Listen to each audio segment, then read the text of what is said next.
بہن بھائی اکیلے رہ گئے، لیکن کسی کے محتاج نہیں تھے۔ اپنا مکان تھا، اپنی زمین تھی۔ نقصان یہ ہوا کہ سر پر کسی بزرگ کا سایہ نہ رہا۔ چھوٹے سے اس گاؤں میں راجپوت ساتھ کے جو گھر تھے وہ آپس میں رشتے دار تھے اور انہوں نے ایکا کیا ہوا تھا۔ اس وجہ سے یہ گھرانہ الگ تھلگ تھا۔ ایک وجہ یہ بھی تھی کہ لڑکی کا باپ طبیعت کا تیز اور اکھڑ تھا۔ گاؤں میں کسی کی نہ سنتا نہ مانتا تھا، اپنی چلانے کی کوشش کرتا اور غصے میں آ جاتا تھا۔ ماں باپ کی وفات کے بعد بہن بھائی اکیلے رہ گئے تو ان کے دشمن خاندان کے 2 آدمیوں نے لڑکی کے بھائی سے کہا کہ ان کی دشمنی اس کے باپ کی وجہ سے تھی، وہ مر گیا ہے اس لیے دشمنی ختم ہو گئی ہے۔ بزرگوں نے لڑکی کے بھائی سے کہا کہ وہ اپنی بہن کا رشتہ فلاں لڑکے کو دے دے۔ دشمنی چاہے میرے باپ کی وجہ سے تھی، لیکن وہ میرا باپ تھا۔ تم لوگوں نے اس کے ساتھ لڑائیاں کی تھیں اور اس کی بے عزتی کی تھی۔ میں تمہیں اپنی بہن کا رشتہ نہیں دوں گا۔ اس کے بعد گاؤں کے بڑے آدمیوں نے لڑکے کو سمجھانا بجھانا شروع کر دیا کہ رشتے دینے سے دشمنی ہمیشہ کے لیے ختم ہو جائے گی اور اس سے بھی کسی کی بیٹی کا رشتہ مل جائے گا، لیکن لڑکی کا بھائی نہ مانا۔ لڑکی نے فیکے کو بتایا کہ ایک نوجوان نے اسے محبت کے پیغام بھیجنے شروع کر دیے۔ اس کے بھائی سے اسی نوجوان کے لیے لڑکی کا رشتہ مانگا جا رہا تھا، لیکن بھائی نے صاف جواب دے دیا تھا۔ لڑکی کو یہ نوجوان لڑکا اچھا لگتا تھا۔ لڑکی نے اس کا محبت کا پیغام قبول کر لیا، لیکن شادی کا فیصلہ اس کے بھائی کے ہاتھ میں تھا۔ بہن بھائی کی مرضی کے خلاف نہیں چلنا چاہتی تھی۔ بھائی چھوٹا تھا، لیکن بہن نے اس کو دل میں بڑے بھائی اور باپ کا درجہ دے رکھا تھا۔ بھائی نے بہن سے کہا تھا کہ گاؤں سے باہر جس کسی کا نام لوگی اس کے ساتھ تمہاری شادی کر دوں گا، اگر وہ چھوٹی ذات کا ہوا تو بھی پرواہ نہیں کروں گا اور آدھی زمین تمہارے نام کر دوں گا۔ گاؤں میں کسی کے گھر میں رشتہ دوں گا بھی نہیں اور لوں گا بھی نہیں۔ بہن بھائی کچھ اور بڑے ہو گئے۔ جب لڑکی اور فیکے کی ملاقات جمعدار کے گھر میں ہوئی، اس سے 6 مہینے پہلے لڑکی کا بھائی لاپتہ ہو گیا۔ بہن اس کی تلاش میں پاگل ہوئی جا رہی تھی۔ گاؤں کے آدمی اسے کہتے تھے کہ تمہارا بھائی بچہ نہیں تھا کہ اسے کوئی اٹھا کر لے گیا ہے، وہ خود ہی کہیں چلا گیا ہے، سیر سپاٹا اور عیش موج کر کے واپس آ جائے گا۔ بہن کہتی تھی کہ اس کا بھائی اسے بتائے بغیر کہیں نہیں جا سکتا اور نہ وہ کبھی اس طرح گیا ہے۔ وہ تھانے رپورٹ لکھوانے کی بات کرتی تھی تو اسے کہا جاتا تھا کہ وہ تھانے نہ جائے کیونکہ اس کا بھائی خود ہی گیا ہے۔ اگر تھانے رپورٹ لکھوائی اور اس کا بھائی آ گیا تو تھانے دار سخت ناراض ہوگا اور سزا بھی دے گا۔ اس زمانے میں دیہاتی علاقے کا تھانے دار بڑا خوفناک آدمی سمجھا جاتا تھا۔ لڑکی ویسے تو جرأت اور ہمت والی تھی، مردوں کے منہ پھیر سکتی تھی، لیکن پولیس اور قانون کے متعلق یہی جانتی تھی کہ ان سے ڈرنا چاہیے۔ جس آدمی نے اسے محبت کا پیغام بھیجا تھا اور جو اس کے رشتے کا امیدوار بھی تھا، وہ اسے ملا اور کہا کہ وہ اس کے بھائی کو ڈھونڈ لائے گا۔ لڑکی اتنا کرے کہ اس کے ساتھ نکاح پڑھا لے، پھر میرے بھائی کو تم نے ہی غائب کیا ہے۔ بے وقوف نہ بنو، مجھے ایک شک ہے، وہ ایک گاؤں کی ایک شادی شدہ عورت کے جال میں آیا ہوا ہے۔ یہ جوان اور بہت خوبصورت عورت ہے۔ تمہارا بھائی اس کے پاس چلا گیا ہے۔ اس عورت کا خاوند بیمار ہے اور تمہارا بھائی اسے علاج کے لیے پیسے دیتا رہتا ہے۔ اگر تمہیں میرے ساتھ محبت ہوتی تو مجھے بتائے بغیر میرے بھائی کو ڈھونڈ لاتے، لیکن تم مجھ پر شرط عائد کر رہے ہو کہ میں تمہارے ساتھ نکاح پڑھا لوں، پھر تم میرے بھائی کو لے آؤ گے۔ اس آدمی نے لڑکی کے ساتھ بڑی گھٹیا باتیں کی۔ لڑکی نے اسے صاف لفظوں میں دھتکار دیا۔ لڑکی نے اس آدمی کے خاندان کے ایک بزرگ کو شرمسار کیا اور اس کے آگے بہت روئی۔ اس بزرگ نے کہا کہ میں اس لڑکے سے پوچھوں گا، لیکن تم گدھی کی طرح اڑی نہ رہو، شادی کے لیے ہاں کر دو۔ تمہارے بھائی نے کہاں جانا ہے، آ ہی جائے گا، پہلے میرے بھائی کو آ لینے دو، لڑکی نے کہا، اور باہر کھڑے ہو کر اس نے اس بزرگ کی اور اس کے خاندان کی بہت بے عزتی کی۔ چونکہ وہ عورت تھی اس لیے اس پر کسی نے ہاتھ تو نہ اٹھایا، لیکن گالیاں بہت دی گئیں۔ آپ سن کر حیران ہوں گے کہ اس پر اس لیے ہاتھ نہیں اٹھایا گیا کہ وہ عورت ہے، لیکن اس اکیلی یتیم اور بے آسرا نوجوان لڑکی کے ساتھ بہت بڑا دھوکہ اور فریب کیا جا رہا تھا۔ یہ کوئی عجیب یا غیر معمولی بات نہیں تھی۔ آج بھی جب کہ دیہات میں نئی روشنی اور تعلیم پہنچ گئی ہے، لوگ ناک کی خاطر ایسی ہی حرکتیں کیا کرتے ہیں۔ اس زمانے میں تو لوگ کسی لڑکی کے رشتے سے انکار کو اپنی توہین سمجھتے تھے اور قتل اور اغوا تک نوبت پہنچا دیتے تھے۔ لڑکی روتی تھی اور اس کے ساتھ ہمدردی کرنے والے بہت تھے، لیکن دلی طور پر کوئی بھی ہمدرد نہ تھا۔ لڑکی کو چاہنے والے امیدوار نے 2-3 بار اسے کہا کہ وہ اس کے ساتھ نکاح پڑھا لے اور وہ اس کے بھائی کو ڈھونڈ لائے گا۔ میرے بھائی کو تمہاری صورت سے بھی نفرت ہے۔ اب تو میرے بھائی نے بھی آ کر کہہ دیا کہ تمہارے نام پر انگوٹھا لگا دوں تو بھی نہیں لگاؤں گی۔ اس سے تیسرے چوتھے دن گاؤں میں یہ خبر آئی کہ لڑکی کے بھائی کی لاش گاؤں سے 1.5-2 میل دور کھڈوں کے ویران علاقے سے برآمد ہوئی ہے۔ لاش ایسی جگہ پڑی تھی جہاں سے کوئی راستہ نہیں گزرتا تھا۔ لاش کا پتہ اس طرح چلا کہ اس کا کوئی حصہ، ہاتھ یا پاؤں، ایک آوارہ کتے کے منہ میں کسی نے دیکھا۔ یہ راستہ تھا جو لاش والی جگہ سے بہت دور تھا۔ کتے کو ڈھیلے اور پتھر مارے گئے تو وہ اس انسانی عضو کو پھینک کر چلا گیا۔ دیکھنے والوں نے یہ دیکھ لیا تھا کہ کتا کس طرف سے آ رہا تھا۔ یہ آدمی ادھر گئے، دور انہیں ایک ٹیلے پر گدھ بیٹھے دکھائی دیے۔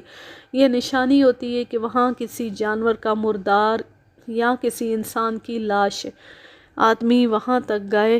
راستے سے کئی فرلانگ دور کھڈوں اور کٹی پھٹی زمین پر ایک جگہ لاش پڑی تھی۔ صرف چہرہ سلامت تھا، باقی جسم کی ہڈیاں اور کہیں کہیں گوشت بچا ہوا تھا۔ گردن اور ایک کندھا بھی ابھی ٹھیک تھا، باقی جسم گیدڑوں، کتوں اور گدھوں نے کھا لیا تھا۔ لاش تھانے پہنچی، لڑکی کو بلا کر چہرہ دکھایا گیا۔ بہن نے اپنے بھائی کا چہرہ دیکھا تو غش کھا کر گر پڑی۔ اس نے تو اب ساری عمر خشی میں ہی گزارنی تھی۔ وہ ہوش میں آئی تو اسے ایک انگوٹھی دکھائی گئی۔ اسے اس نے پہچان لیا، یہ اس کے بھائی کی انگوٹھی تھی۔ بھائی کے گلے میں کالے دھاگے سے بندھا ہوا سونے کا ایک تعویذ تھا۔ یہ تھانے دار نے لاش کے گلے سے اتارا۔ بہن کو یہ تعویذ دکھایا گیا تو اس نے پہچان لیا۔ لاش کی شناخت ہو گئی۔ چونکہ لاش کھائی ہوئی تھی اس لیے پوسٹ مارٹم سے یہ پتہ چلانا ممکن نہیں تھا کہ موت کا باعث کیا ہے۔ وہ تو ہڈیوں کا ڈھانچہ تھا، پوسٹ مارٹم کیا ہونا تھا؟ میرا خیال ہے کہ سر اگر ٹھیک تھا تو پوسٹ مارٹم کرنے والوں نے کھوپڑی کھول کر دماغ دیکھا ہوگا۔ لڑکی نے تھانے میں چیخ و پکار کی کہ اس کا بھائی لاپتہ ہو گیا تھا اور فلاں آدمی نے اسے بار بار کہا تھا کہ وہ اس آدمی کے ساتھ نکاح پڑھوا لے تو اس کے بھائی کو ڈھونڈ لائے گا۔ لڑکی نے تھانے میں اس خاندان کی دشمنی بھی سنائی اور یہ بھی سنایا کہ یہ لوگ اس کا رشتہ مانگتے تھے لیکن بھائی نے انکار کر دیا۔ لڑکی نے ساری بات سنائی۔ دوسری پارٹی مضبوط تھی، اس نے تھانے دار کو اپنی جیب میں ڈال لیا ہوگا۔ تھانے دار کے لیے اس قتل کو گول کرنا مشکل نہیں تھا۔ ڈاکٹر کی رپورٹ یہ تھی کہ مرنے والا 4 روز پہلے مرا ہے۔ تھانے دار نے 2 بار لڑکی کو تھانے بلایا اور کچھ باتیں پوچھیں۔ لڑکی اس آدمی پر شک کرتی تھی جو اس کے ساتھ شادی کا خواہش مند تھا۔ اگر تمہارا بھائی لاپتہ ہو گیا تھا تو تم نے تھانے میں اطلاع کیوں نہ دی؟ گاؤں کے بڑے کہتے تھے کہ تمہارا بھائی خود کہیں چلا گیا۔ وہ کہتے تھے کہ اگر تم نے رپورٹ لکھوائی اور تمہارا بھائی واپس آ گیا تو تمہیں جھوٹی رپورٹ لکھوانے کے جرم میں سزا ملے گی۔ لڑکی کو یہ تو معلوم ہی نہیں تھا کہ تھانے دار نے کیا کیا چکر چلائے ہیں اور کس کس کے بیانوں سے کاغذوں کا پیٹ بھرا اور یہ لکھ دیا کہ لڑکی کا بھائی خود ہی کہیں چلا گیا تھا۔ یہ معلوم کرنا ناممکن ہے کہ اسے کس نے قتل کیا ہے۔ ظاہر یہ ہوتا ہے کہ رات کو بھیڑیوں نے اسے چیر پھاڑ دیا ہے اور لاش گھسیٹ کر وہاں لے گئے جہاں سے برآمد ہوئی تھی۔ تھانے دار نے یہ بھی لکھا کہ اس علاقے میں بھیڑیوں کی موجودگی ثابت ہوتی ہے۔ مختصر یہ کہ لڑکی کے بھائی کے قتل کو حادثاتی موت لکھ دیا گیا۔ لڑکی کی طرف سے پیروی کرنے والا کوئی نہیں تھا۔ اس میں کوئی شک نہیں تھا کہ لڑکی کے ساتھ شادی کرنے کے لیے اس کے بھائی کو اغوا کیا گیا۔ یہ بتانے والا کوئی نہیں تھا کہ اسے اغوا کس طرح کیا گیا اور کہاں قتل کر کے لاش ویران علاقے میں پھینک دی گئی۔ یہی لوگ لڑکی کے ہمدرد بن گئے اور اس کے دماغ میں یہی ایک بات ڈالنے لگے کہ اس کا بھائی خود چلا گیا تھا اور اپنی کسی بدمعاشی کی وجہ سے کسی کے ہاتھوں قتل ہو گیا۔ لڑکی تو پاگل ہوئی جا رہی تھی۔ اس کا صرف یہی بھائی رہ گیا تھا، وہ بھی دنیا سے اٹھ گیا۔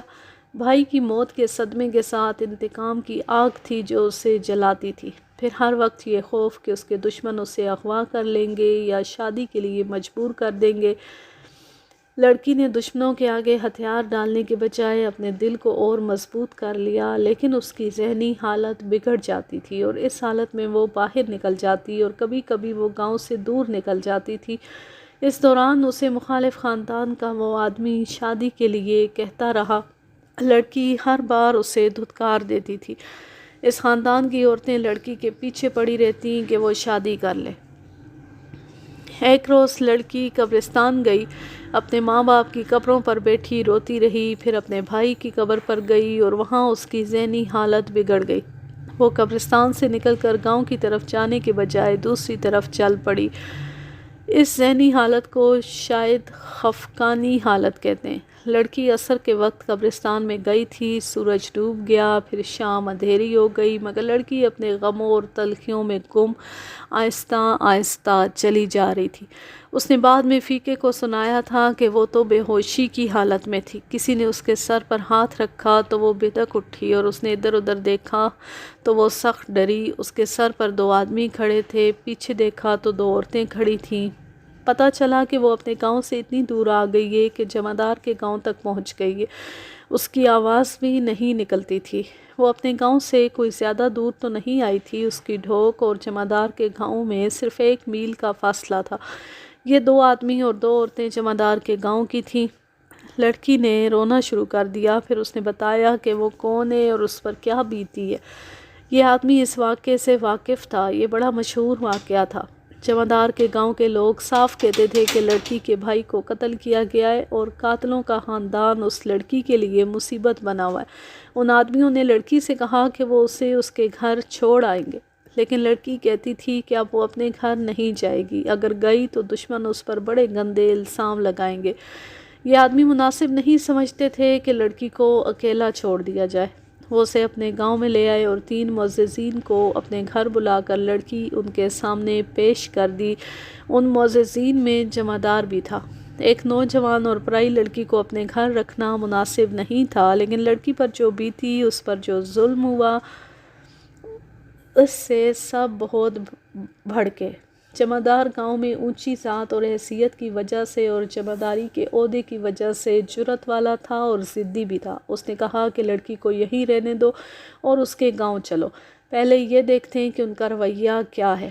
اگر یہ لڑکی سچ بول رہی ہے تو یہ بہت بڑا ظلم ہے۔ اس لڑکی کی مدد نہ کرنا گناہ ہے۔ ان لوگوں کے درمیان بحث ہوئی، تبادلہ خیالات ہوا اور جمعدار نے اپنا فیصلہ منوا لیا۔ وہ صبح لڑکی کو اپنے گھر چھوڑ کر 4 معزز آدمی ساتھ لے گیا اور لڑکی کے گاؤں جا پہنچا۔ لڑکی کے دشمن فریب کاری پر اترے ہوئے تھے۔ انہوں نے معززین کے ساتھ اچھا سلوک نہ کیا۔ اس کی تفصیل نہ مجھے معلوم ہے، نہ سنانا ضروری ہے۔ سنانے والی بات یہ ہے کہ جمعدار نے لڑکی کو اپنی پناہ میں رکھ لیا اور یہ عقل مندی بھی کی کہ واپس آ کر لڑکی کو تھانے لے گیا اور بیان دلوا دیا کہ میں لاوارث ہوں، بالغ ہوں اور اپنی مرضی سے جمعدار کے گھر میں رہوں گی۔ لڑکی کا مکان بھی تھا اور زمین بھی تھی۔ اس کا جو انتظام ہوا وہ سنانے کی ضرورت نہیں۔ لڑکی کے دشمنوں نے اب دشمنی کا رخ جمعدار کے گاؤں کی طرف پھیر دیا، لیکن جمعدار خود بھی صاحب حیثیت تھا اور اسے گاؤں کے معززین کی حمایت بھی حاصل تھی، اس لیے ڈھوک والے کچھ بھی نہ کر سکے۔ لڑکی جمعدار کے گھر رہنے لگی اور یہ وقت آیا کہ اکو کو زخمی حالت میں جمعدار کے گھر پہنچا دیا گیا اور اس کے ساتھ فیقہ بھی وہیں رہا۔ لڑکی کے دل میں فیقے کی محبت پیدا ہو گئی۔ اکو اپنے گاؤں آ کر تیسرے چوتھے روز ہندو سیانے کے پاس جایا کرتا تھا تو فیقہ اس کے ساتھ جاتا تھا۔ وہ کسی اور کو ساتھ نہیں لے جاتے تھے۔ اس کی وجہ اکو اور فیقے نے یہ بتائی کہ لڑکی کو دن معلوم ہوتا تھا کہ فیقہ اکو کے ساتھ حکیم کے پاس آئے گا۔ حکیم ساتھ والے گاؤں میں رہتا تھا۔ لڑکی راستے میں کہیں چھپ جاتی اور جب فیقہ اکو کے ساتھ آتا تو وہ راستے میں رک جاتا اور اکو حکیم کے پاس چلا جاتا تھا۔ پھر اکو ٹھیک ہو گیا۔ اس کے نتیجے میں ملاقاتوں کا سلسلہ رک گیا۔ فیقے نے ایک اور بات بتائی۔ جمعدار کا ایک بیٹا جوان اور غیر شادی شدہ تھا۔ وہ لڑکی کے ساتھ بری نیت سے بے تکلف ہونے کی کوشش کرتا تھا۔ اس نے لڑکی پر دست درازی بھی کی تھی۔ لڑکی اسے دھتکار چکی تھی۔ وہ جمعدار کو نہیں بتاتی تھی۔ اس کی وجہ اس نے یہ بتائی کہ کہیں ایسا نہ ہو کہ جمعدار لڑکی پر یقین ہی نہ کرے اور اسے گھر سے نکال دے۔ اکو پر جمعدار کا بہت بڑا احسان تھا۔ اس کا باپ اس کی ماں کو ساتھ لے کر جمعدار کے گاؤں گیا، پھر جمعدار ہمارے گاؤں میں اپنی بیوی کے ساتھ آیا۔ اس طرح ان کے تعلقات گہرے ہو گئے۔ ایک بار اکو اور فیکا جمعدار کے گھر گئے۔ 1-2 مہینوں بعد اکو نے ہمیں بتایا کہ اس کے ماں باپ نے جمعدار، اس کی بیوی اور اس کے بیٹے کو اپنے گھر 1-2 راتیں رہنے کے لیے مدعو کیا۔ لڑکی کو نہیں بلایا گیا تھا۔ جمعدار اپنی بیوی اور بڑے بیٹے کے ساتھ آ گیا اور وہ 2 دن اکو کے گھر رہے اور چلے گئے۔ 6-7 دنوں بعد جمعدار کا بڑا بیٹا ہمارے گاؤں آیا۔ وہ ہمارا ہم عمر تھا، اس لیے اکو اور فیکے کا دوست بن گیا۔ اس نے بتایا کہ لڑکی کا جو امیدوار تھا اور جس نے لڑکی کے بھائی کو قتل کیا تھا وہ قتل ہو گیا ہے۔ تھانے دار جمعدار کے گاؤں آیا تھا۔ وہ لڑکی پر شک کرتا تھا کہ اس نے اپنے بھائی کے خون کا انتقام لیا ہے اور جمعدار نے اس کی مدد کی ہوگی۔ جمعدار اور گاؤں کے معزز بزرگوں نے تھانے دار کو گھیر لیا اور اسے یقین دلایا کہ لڑکی ایسی جرأت نہیں کر سکتی، اور اگر جمعدار نے اس کی مدد کرنی ہوتی تو بہت عرصہ پہلے کرتا۔ اب تو 9-10 مہینے گزر گئے۔ اس کے علاوہ بھی تھانے دار اور ان لوگوں کے درمیان باتیں ہوئی ہوں گی۔ جمعدار کے بیٹے نے یہ بات خاص طور پر بتائی کہ تھانے دار لڑکی کو اپنے ساتھ لے جانا چاہتا تھا۔ جمعدار کو اور گاؤں کے دیگر معززین کو معلوم تھا کہ لڑکی کے بھائی کے قتل کو اسی تھانے دار نے گول کر دیا تھا، اور اب بھی یہ اسی پارٹی کے ہاتھوں میں کھیل رہا ہے۔ کسی اور میں تو اتنی جرأت نہیں تھی کہ تھانے دار کو دھمکی دیتا۔ یہ جرأت جمعدار نے کی۔ جناب تھانے دار صاحب، جمعدار نے کہا، آپ کے لیے بہتر یہ ہے کہ یہاں سے چلے جائیں۔ آپ پہلے رشوت کھا کر ایک جوان لڑکے کا خون ہضم کر چکے، اور ایک یتیم لڑکی پر جو ظلم ہوا ہے اس سے آپ نے نظریں پھیر لی ہیں۔ اب آپ پھر اس کے پیچھے آ گئے۔ میرا عہدہ آپ جانتے ہیں۔ میں لڑکی کو ساتھ لے کر ڈپٹی کمشنر کے پاس چلا جاؤں گا اور میں انگریز فوجی افسروں کی سفارش لے کر جاؤں گا۔ ذرا سوچیں کہ یہ لڑکی اتنی دور جا کر ایک جوان آدمی کو کس طرح قتل کر سکتی ہے۔ تھانے دار اتنی جلدی بھاگنے والا تو نہیں تھا، لیکن وہ دب گیا تھا۔ وہ انگریزوں کا دور حکومت تھا۔ رشوت خوری کو انگریز برداشت نہیں کرتا تھا۔ تھانے دار مجرم تھا، اس لیے چلا گیا۔ مقتول کی لاش اس کی ڈھوک کے قریب ہی سے ملی تھی۔ لاش کا گلا رسی سے کونٹا گیا تھا۔ رسی گردن سے بندھی ہوئی تھی۔ لاش کے سر کے آس پاس 3-4 پتھر پڑے ہوئے تھے۔ لاش کا چہرہ اور سر کچلا ہوا تھا۔ صاف پتہ چلتا تھا کہ لاش کے سر پر پتھر مارے گئے تھے۔ تھانے دار نے بہت مشتبہ بلائے اور انہیں مار مار کر بے ہوش کرتا رہا، لیکن کوئی بھی اقبالی نہ ہوا۔ مقتول کا چال چلن بھی صحیح نہیں تھا۔ اس شک کی بنا پر 2-3 عورتوں اور ان کے آدمیوں کو بھی تھانے بلایا گیا، لیکن قاتل نہ ملا۔ 3 مہینے اور گزر گئے۔ فیکے نے پہلی بار بتایا کہ اس کا باپ اور ماں جمعدار کے گھر اس کے لیے لڑکی کا رشتہ مانگنے جا رہے ہیں۔ اس طرح 2-3 پھیروں سے جمعدار نے رشتہ دے دیا۔ دراصل اپنا رشتہ لڑکی نے خود دیا تھا۔ پھر ان کی شادی ہو گئی۔ ہم تمام دوست بارات کے ساتھ گئے تھے۔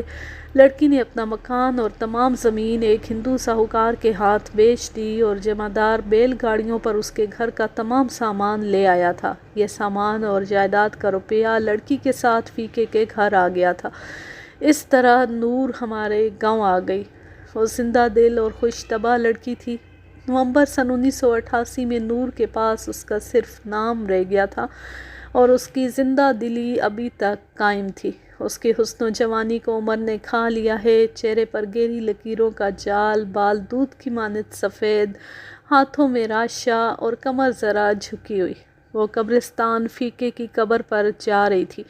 فیکے کو فوت ہوئے 4 سال گزر گئے ہیں۔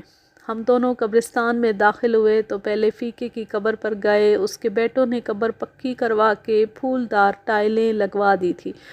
ہم نے فاتحہ پڑھی اور نور نے سر سے دوپٹہ اتار کر قبر سے مٹی جھاڑی۔ اس کے ساتھ ساتھ وہ بولتی جا رہی تھی۔ وہ فیکے کی باتیں کر رہی تھی، کبھی ہنس پڑتی، کبھی اس کے آنسو بہتے۔ سابو، فیکا اصل مرد تھا۔ اس نے میرا سینہ ٹھنڈا کر دیا تھا۔ ہاں نور، سینہ محبت کی گرمی سے جل رہا ہو تو بھی اصل مورکھ ہے سابو۔ میں محبت کی گرمی کی بات نہیں کر رہی۔ تجھے یاد نہیں؟ ان ظالموں نے میرے بھائی کو اغوا کر کے قتل کر دیا تھا۔ میں نے قسم کھائی تھی کہ بھائی کے خون کا بدلہ اپنے ہاتھوں سے لوں گی۔ میں جمعدار چاچا کے گھر آئی۔ اللہ چاچا کو جنت میں رکھے، اس کے بیٹے نے مجھ پر ڈورے ڈالنے شروع کر دیے۔ میں نے ایک روز اسے کہا کہ میں نے اپنے بھائی کے قاتل کو قتل کرنا ہے، بولو میری مدد کر سکتے ہو؟ وہ بد آدمی تھا، اس نے جو شرط رکھی وہ مجھے منظور نہیں تھی۔ میں نے اسے کہا کہ تم میرا کام کر دو، میں تمہارے ساتھ شادی کر لوں گی۔ اس نے کہا کہ میری منگنی تو 10 سال پہلے ہو گئی تھی، بغیر شادی کے میری شرط پوری کر دو۔ اس میں اتنی جرأت نہیں تھی، بری نیت والے آدمیوں میں جرأت ہوا ہی نہیں کرتی۔ میں نور کی یہ بات توجہ سے سن رہا تھا، وہ عجیب سے لہجے میں بول رہی تھی۔ پھر اکو کے ساتھ فیقہ آ گیا۔ اس نے اور اکو نے تجھے ضرور سنایا ہوگا کہ میں اسے چھپ چھپ کر ملا کرتی تھی۔ فیقے نے مجھے آسمان کے ستاروں جیسی پاک اور سچی محبت دی۔ میں نے اسے ساری بات سنائی کہ میرا بھائی کس طرح اغوا اور قتل ہوا۔ پھر اسے کہا کہ میں اپنے بھائی کے خون کا بدلہ لینے کی قسم کھا چکی ہوں۔ فیقے نے کہا کہ نور، میں تیری قسم ضرور پوری کروں گا۔ اس جوان مرد نے میری قسم پوری کر دی۔ وہ کیسے نور؟ مجھے یاد ہے ہم نے سنا تھا کہ قاتل کا پتہ نہیں چلا، اور آج ویسے ہی دل میں آ گئی ہے کہ تجھے راز کی یہ بات بھی بتا دوں۔ نور نے کہا، میں نے جمعدار چاچا کے آگے رو کر کہا تھا کہ میں نے اپنے بھائی کے خون کا بدلہ لینا ہے اور فیقہ میرے ساتھ جائے گا۔ چاچا نے مجھ سے جو بھی بات پوچھی وہ میں نے صاف صاف بتا دی۔ نور نے مجھے یہ سنا کر حیران کر دیا۔ نور کا سینہ اس طرح ٹھنڈا ہوا کہ جس رات جمعدار، اس کی بیوی اور بڑا بیٹا ہمارے گاؤں اکو کے گھر آئے ہوئے تھے، اس رات فیقہ گھوڑی پر جمعدار کے گاؤں چلا گیا۔ نور چھت پر بیٹھی اس کا انتظار کر رہی تھی۔ اسے جمعدار نے کہا تھا کہ رات کو فیقہ اس کے پاس آئے گا اور تم اس کے ساتھ چلی جانا۔ فیقے کو جمعدار نے سب کچھ بتایا تھا۔ اصل بات یہ بتائی تھی کہ جمعدار نے اپنا ایک غریب سا نوکر نور کی ڈھوک اس آدمی سے ملنے کے لیے بھیجا تھا جو نور کے بھائی کا قاتل تھا۔ یہ نوکر دراصل غریب اور سیدھا سادہ نہیں تھا، وہ بدھو سا بن کر گیا تھا۔ اس نے اس آدمی کو نور کا یہ پیغام دیا تھا کہ میں یہاں جمعدار کے گھر بہت تنگ ہوں، جمعدار نے مجھے اپنی دوسری بیوی بنانے کا شوشہ چھوڑا ہوا ہے، اس کا بیٹا مجھے الگ تنگ کرتا ہے، خدا کے لیے آج رات مجھے ملو، میں چوری چوری آؤں گی، تمہارے ساتھ 1-2 باتیں کروں گی، پھر ہمیشہ کے لیے تمہارے پاس رہ جاؤں گی۔ اس آدمی کو سمجھا دیا گیا تھا کہ اسے کوئی دیکھ نہ سکے یا پہچان نہ سکے۔ نور نے اسے ملنے کی جگہ بتا دی تھی، وہ پیغام دے کر آ گیا۔ رات کو فیقہ نور کے گاؤں پہنچا۔ نور گاؤں سے نکل آئی اور فیقے کے آگے گھوڑی پر بیٹھ گئی۔ وہ فیقے کو مقررہ جگہ سے کچھ دور لے گئی، گھوڑی ایک کھڈ میں چھوڑ دی گئی، نور اکیلے آگے گئی۔ چاندنی رات نے بہت فائدہ دیا۔ فیقہ ذرا دور دور اس جگہ تک گیا۔ نور کے ہاتھ میں رسی کا ٹکڑا تھا، اسے اور فیقے کو یہ طریقہ جمعدار نے بتایا تھا۔ مقتول وہاں پہنچا ہوا تھا۔ عورت کے معاملے میں مرد بڑی کمزور چیز ہے۔ اس نے نور کو آتے دیکھا تو دوڑ کر اسے گلے لگا لیا۔ اسے پتہ ہی نہ چلا کہ وہاں کوئی اور بھی ہے۔ یہ اسے اس وقت پتہ چلا جب فیقہ اس کے پیچھے پہنچ چکا تھا۔ وہ پیچھے مڑا تو فیقے نے اسے اپنے بازوؤں میں جکڑ لیا۔ پیچھے سے نور نے اس کے گلے میں رسی پھینکی اور گردن کے پیچھے ایک گانٹھ دے کر دونوں سرے پوری طاقت سے کھینچے۔ مجھ میں اتنی طاقت آ گئی تھی جتنی 2-3 آدمیوں کی ہوتی ہے۔ میری آنکھوں کے سامنے میرا بھائی آ گیا۔ میں نے بھائی کے قاتل کو 1 منٹ میں ختم کر دیا۔ فیقے نے اسے چھوڑا تو وہ گر پڑا۔ چاندنی میں مجھے 2-2 سیر، 3-3 سیر وزنی پتھر نظر آئے۔ وہ مردود مر گیا، لیکن میں نے پتھر اٹھا اٹھا کر اس کے منہ پر مارنے شروع کر دیے۔ میں تو چڑیل بن گئی تھی۔ میں پتھر اٹھا کر اس کے منہ پر مارتی تھی۔ فیقہ مجھے وہاں سے گھسیٹ کر لایا اور اٹھا کر گھوڑی پر بٹھایا۔ فیقے نے نور کو اس کی ڈھوک کے باہر چھوڑا اور خود گھوڑی دوڑاتا اپنے گاؤں پہنچ گیا۔ اس نے صبح اکو کے گھر جا کر جمعدار کو بتایا کہ کام ہو گیا۔ جمعدار ایک اور رات رہ کر واپس چلا گیا۔ پھر تھانے دار نور کو شامل تفتیش کرنے آیا۔ جمعدار نے اسے جس طرح بھگایا وہ میں سنا چکا ہوں۔ یوں یہ زبردست کہانی اپنے اختتام کو پہنچی. اب میں لیتی ہوں آپ سے اجازت. جانیں خوش رہیں، شاد و آباد رہیں، ہنستے مسکراتے رہیں. اور اگر یہ کہانی یا میرا انداز پسند آئے تو اس چینل کو سبسکرائب ضرور کیجئے اور تمام رائٹرز کی کہانیوں کو اتنی دلچسپی کے ساتھ سنا کریں. اللہ حافظ. اللہ نگہبان.